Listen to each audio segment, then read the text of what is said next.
आप सभी को इस चैनल पे हार्दिक अभिनंदन है। और आप सभी हमारे चैनल पे लगातार बने हुए हैं और इसी कारण वजह से आप सबको नए नए टॉपिक से रूबरू कराया जा रहा है। आपको एग्जाम भी उससे वही सारे पैटर्न को पढ़ाया जाएगा जो आपके एग्जाम में हूबहू दिखाई देंगे। और आप हमारे चैनल को सब्सक्राइब भी करेंगे, लाइक करेंगे और शेयर करेंगे। ठीक, आज जो हम लोग टॉपिक लेने जा रहे हैं, यह टॉपिक है गोलीय दर्पण।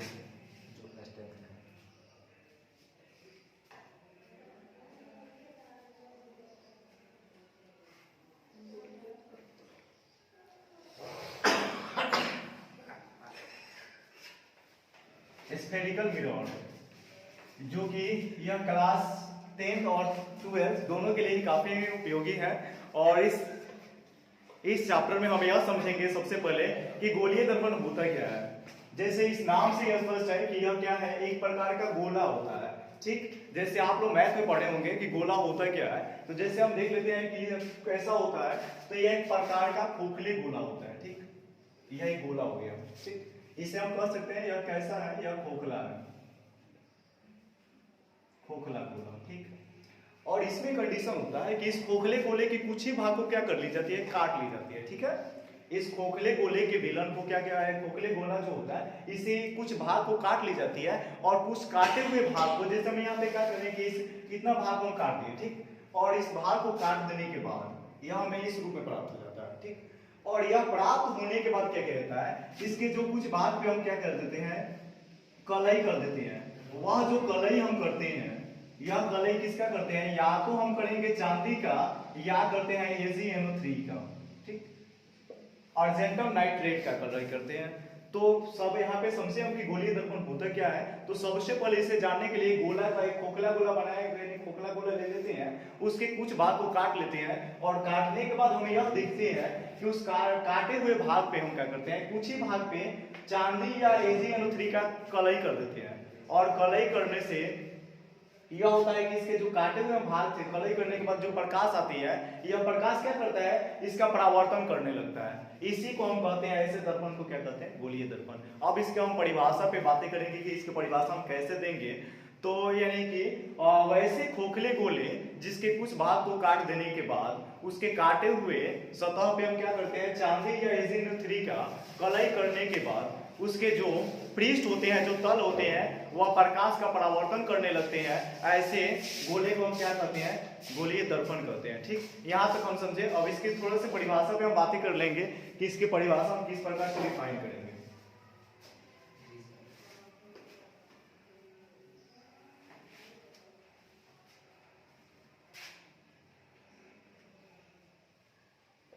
ऐसे खोखले गोले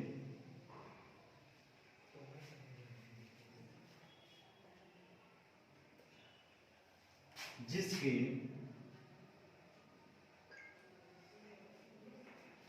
कुछ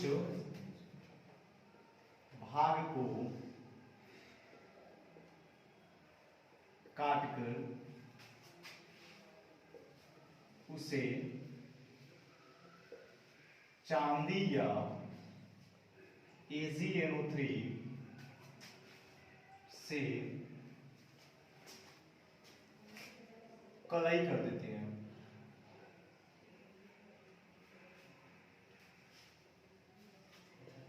जिससे उसके काटे गए तल प्रकाश का परावर्तन करने लगता है। ऐसे दर्पण गोलीय दर्पण।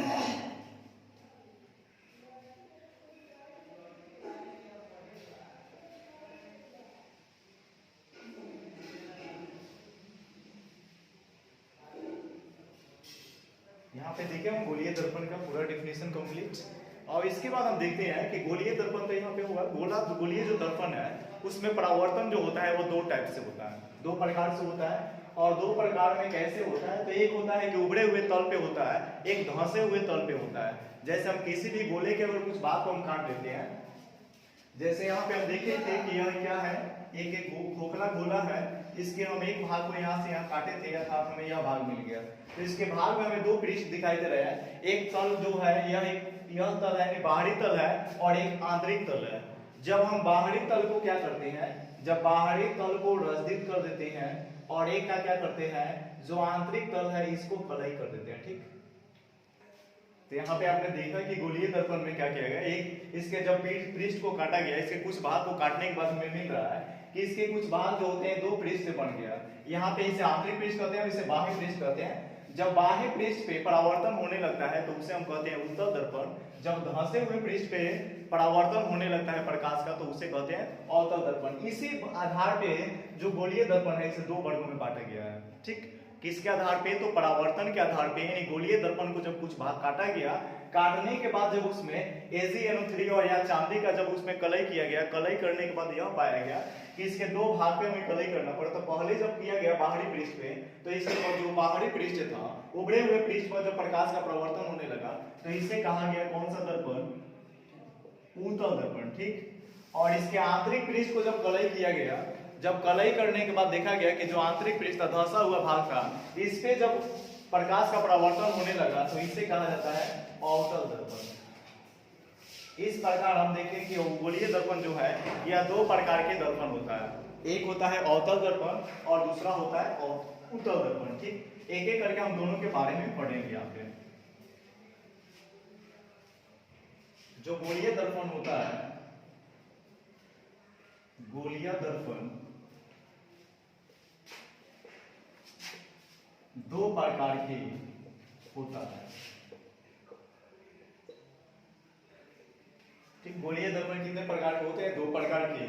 जो पहला होता है वह होता है अवतल दर्पण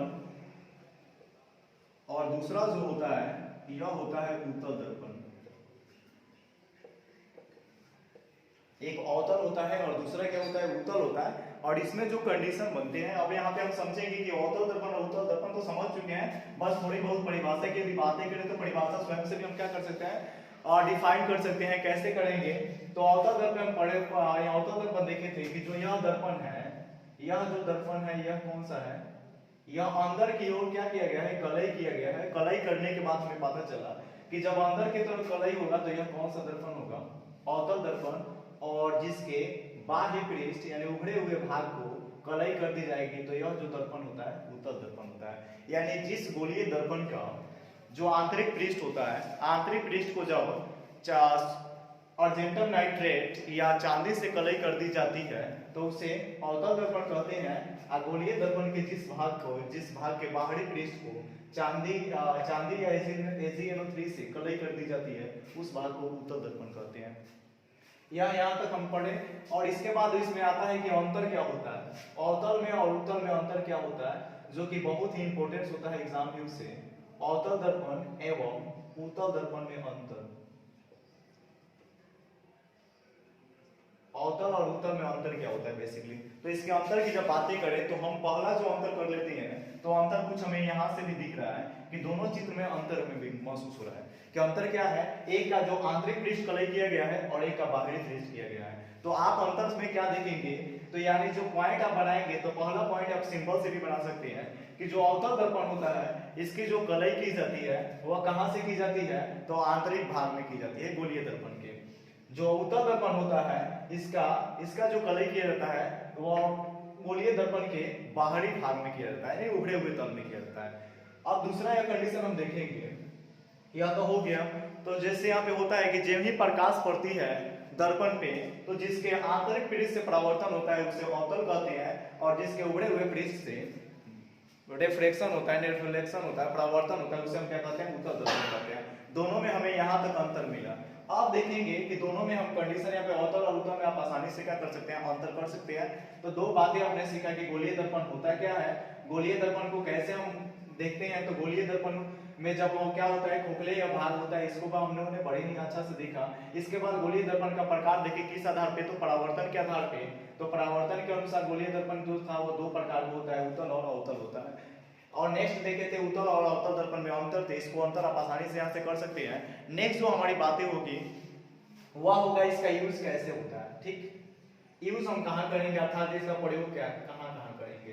तो आपने कभी वहां पे गए होंगे जैसे हजामत जो हजामत बनाता है अर्थात जिसके बाद नाई होता है ना बार्बर, वहां पे आप जब गए होंगे बार्बर के पास, तो बार्बर क्या करता है कि आपके जो सामने दर्पण लगा कर रखता है वह दर्पण कैसा होता है, तो वहां पे आप जो दर्पण देते हो तो इसमें आपका फेस जो दिखाई देता है बड़ा बड़ा दिखाई देता है। तो जब बड़ा बड़ा दिखाई देता है तो उसी को फिजिक्स की भाषा में कहते हैं आवर्धित प्रतिबिंब, ठीक, उसे फिजिक्स में क्या कहते हैं आवर्धित कहते हैं। इसे साधारण भाषा में बाड़ा कहते हैं और फिजिक्स के लैंग्वेज में इसे आवर्धित कहते हैं। तो जहां पे हमें वस्तु का बड़ा आवर्धित प्रतिबिंब प्राप्त करना होता है वहां पे हम किसका प्रयोग करते हैं उत्तल दर्पण, अवतल दर्पण का प्रयोग करते हैं उत्तल का नहीं, ठीक। यहाँ पे आप लोगों को क्लियर समझा कि अवतल दर्पण का हम प्रयोग कहाँ करेंगे, तो वहां पे करेंगे जहां पे हमें वस्तु का बड़ा बड़ा प्रतिबिंब निकालना पड़े, तो आवर्धित होगा वहां पे प्रतिबिंब तो बड़ा होगा। जैसे अब इसका प्रयोग जैसे लिखना होता है 10th क्लास में हमेशा यही बना रहता है कि हम लोग कहाँ कहाँ उसका प्रयोग करते हैं, तो ये छोटी छोटी बातें होती हैं। तो यहाँ पे अगर हम जान लेते हैं कि आवर्धित यही मेन बातें होती है कि यहाँ आप समझते हैं। तो जैसे हजामती दर्पण आप लिख सकते हैं कि हजामती जो दर्पण होता है हजामती दर्पण उसमें भी किसका प्रयोग करते हैं, तो इसका प्रयोग करते हैं। नेक्स्ट जो डॉक्टर होता है, अब डॉक्टर तो बहुत होता है लेकिन डॉक्टर होना चाहिए कौन सा, तो जैसे जो डॉक्टर होता है नाक का, कान का, आंख का, वैसे जो डॉक्टर होते हैं इस डॉक्टर क्या करता है कि यह वैसे वो अवतल दर्पण का प्रयोग करता है। किसमें करता है, तो उसके जो उसके टॉर्च होते हैं उस टॉर्च में वह दर्पण लगा कर रखता है। जब ये भी आपके कान और नाक में कुछ वस्तु को देख रहे हैं, कोई प्रॉब्लम होता है तो आपके नाक में वह टॉर्च बढ़ता है और टॉर्च बढ़ के देख लेता है कि कहाँ बीमारी है, यानी कि उससे उसमें क्या मिला उसका बड़ा प्रतिबिंब वह देख लेता है। तो यह घटनाएं उसमें होती है। नेक्स्ट जो घटनाएं होती है अब हमें देखना है कि यह तो हो गया, इसके आधार पे आप बहुत सारे यहाँ पे कंडीशन अप्लाई कर सकते हैं और बशर्ते उसमें देखना है क्या है बड़ा। अब हम देखते हैं उत्तल दर्पण, ठीक। जो उत्तल दर्पण होता है इसमें क्या होता है कि इसका एक और कंडीशन होता है कि इसका प्रयोग हम कहाँ कहाँ करते हैं, ठीक। अवतल दर्पण में एक और कंडीशन बनता है। जैसे गाड़ी जो होता है वाहन में दो कंडीशन होती है, उसमें दो कंडीशन क्या होता है कि जो भी अगर चालक होता है जो ड्राइवर होता है वह ड्राइवर के जो ड्राइविंग करता है हैंडल को पकड़ के उसके पास में ही दो दर्पण लगे होते हैं, ठीक। जैसे कि यहाँ एक दर्पण है और एक यहाँ दर्पण है, ठीक, दो दर्पण लगे होते हैं। इस दर्पण में क्या होता है कि एक होता है कॉनकेव लेंस और दूसरा होता है कॉन्वेक्स लेंस। इसमें कॉनकेव लेंस होता है लेकिन हम यहाँ पे क्या पढ़े हैं मिरर पढ़े, तो मिरर की बातें हम करेंगे कि मिरर कौन कौन से होते हैं। तो वह एक तरफ वो कौन सा कॉनकेव मिरर होता है और एक कॉन्वेक्स मिरर होता है। तो क्या होता है कि जो हमेशा ही क्वेश्चन बनता है कि उत्तल दर्पण का प्रयोग पश्च दर्पण के रूप में क्यों किया जाता है, तो यहाँ से भी उसका उत्तर हमें मिल सकता है। जैसे यहाँ पे क्या होता है कि जो मिरर होते हैं जिस एक साइड में उत्तल लगा होता है तो दूसरे साइड में अवतल लगा होता है। जैसे आप कभी महसूस करेंगे कि गाड़ी का ड्राइविंग करते समय आपको दिखाई देगा कि एक दर्पण में आपका फेस बड़ा दिखाई देता है, दूसरे दर्पण में पीछे की जो भी गाड़ियां होती है वो स्पष्ट आपको दिखाई देती है। तो यहाँ पे महसूस जो उत्तल दर्पण होता है वह क्या होता है लेफ्ट साइड में लगा होता है, ठीक है, जिसमें आप पीछे की गाड़ी जो भी लगी होती है, जो भी गाड़ी देखना है कोई भी वस्तु देखना है तो वो आसानी से क्या कर सकते हैं उत्तल दर्पण को। तो यह क्या करता है कि बड़े बड़े वस्तुएं होती है उसका छोटा प्रतिबिंब कर लेता है, सूक्ष्म प्रतिबिंब करके आपके सामने केंद्रित कर देता है। तो वह कौन सा होता है उत्तल दर्पण। जो बड़ा प्रतिबिंब निकाले वो अवतल दर्पण। तो इसीलिए जो पीछे वाली गाड़ी होती है, बस होती है, गाड़ी जो भी कुछ हो उसका जो भी प्रतिबिंब वो निकालता है तो वह छोटे छोटे करके आपको नियरेस्ट करके केंद्रित कर देता है। वह दर्पण जो होता है वो क्या होता है उत्तल दर्पण होता है। तो यहाँ पे दो कंडीशन हमने देखा कि अवतल और उत्तल में क्या अंतर होता है। तो यह जो हमने क्या क्या पढ़ लिया इसमें इसका उपयोग पढ़े, अंतर पढ़े।